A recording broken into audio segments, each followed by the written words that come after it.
dejlige mennesker, og selvfølgelig mest ladies, fordi jeg tænker, det er helt sikkert jer, der skal i gang. Velkommen til Liv i ballerne. Øvelserne er klar til jer, og jeg vil lige forklare, hvordan skal man træne det her program, eller kan man. Der er flere, der har skrevet, at jeg har ikke vægte.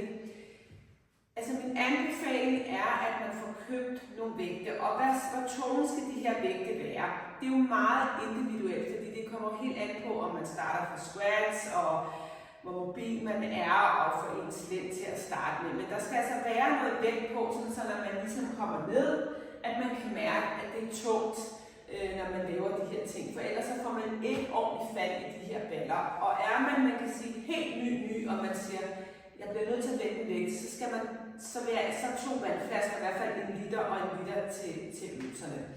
Og hvordan træner man det her træningspas? Der er jo 17 øvelser, og det vil så sige 22 øvelser i alt, fordi nogle er til hver sin side, så 22 øvelser. Men enten deler man dem op, eller så kører man et helt træningspas. Min anbefaling er i starten, at man tager halvdelen, og så kører man den anden halvdel en af de andre dage. Og hvor mange gange om ugen skal man træne det? Det kommer jo også an på, hvad man ønsker, hvad man også træner ved siden af. Men jeg vil sige, 3-4 gange om ugen er min anbefaling, så man virkelig får gang i de her baller, og der sker noget og benene.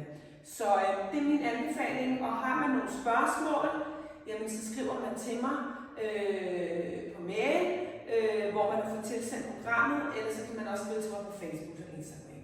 Ja, rigtig god træning, og håber I bliver